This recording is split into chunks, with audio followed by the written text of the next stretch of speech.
button. So here we are at Botley School. These are the children that are in school today. Say hello, everybody. Hello. So all the children at home that I know, we're all missing you lots, those of you that are at home, but we're trying our best to have a really, really lovely time in school. Look at, there we go, Sophie's smiley face. Look, having a nice time in school. So we're just going to have a story, and we thought you might like to come and join us. Join in with our story. So I'm going to pass over.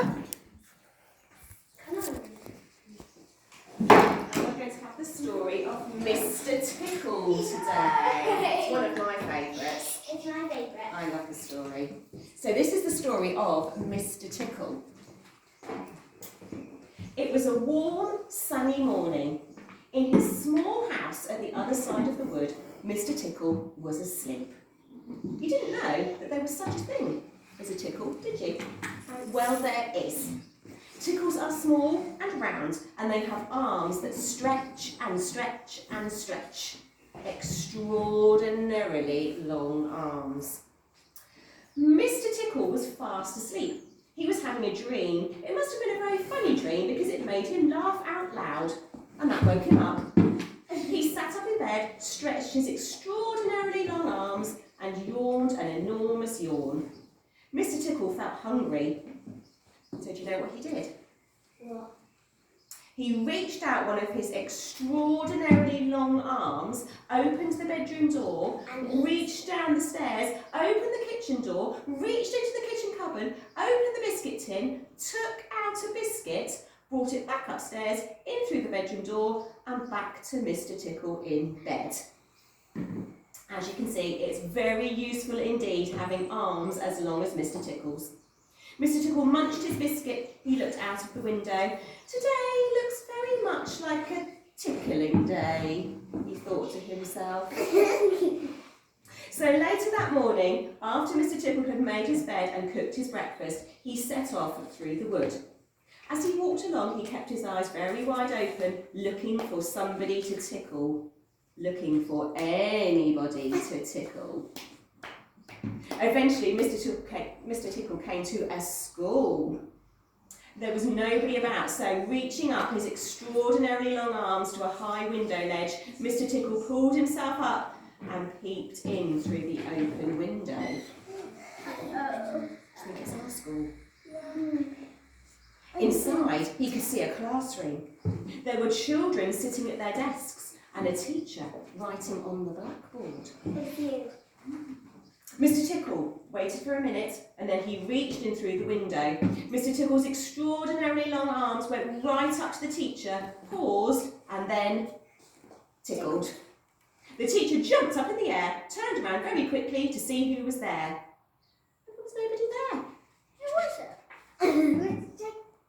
it? Mr. Tickle grinned a mischievous grin. He waited another minute and then tickled the teacher again. This time he kept on tickling until soon the teacher was laughing out loud and saying, stop it, over and over again. All the children were laughing too at such a funny sight. There was terrible pandemonium. Eventually Mr. Tickle thought that he'd had enough fun, so he gave the teacher one more tickle for luck and then very quietly brought his arm back through the open window. Chuckling to himself, he jumped down from the window, leaving the poor teacher to explain what it was all about, which of course he couldn't. Then Mr. Tickle went to town. And what a day Mr. Tickle had. He tickled the policeman on traffic duty at the crossroads in the middle of the town, and it caused an enormous traffic jam. He tickled the greengrocer just as he was piling apples in his shop window. The greengrocer fell over backwards and the apples rolled all over the shop. At the railway station, the guard was about to wave his flag for the train to leave. As he lifted his arm in the air, Mr. Tickle tickled him. And every time he tried to wave his flag, Mr. Tickle tickled him until the train was 10 minutes late, leaving the station, and all the passengers were furious. That day, Mr. Tickle tickled everybody. He tickled the doctor. He tickled the butcher. He even tickled old Mr. Stamp, the postman, who dropped all his letters in a muddy puddle. then Mr. Tickle went home.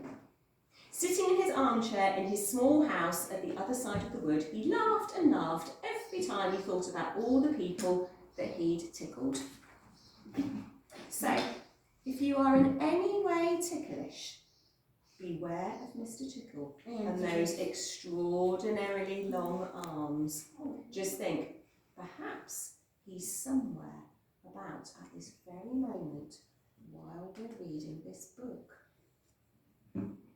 Perhaps that extraordinarily long arm of his is already creeping up to the door of this room.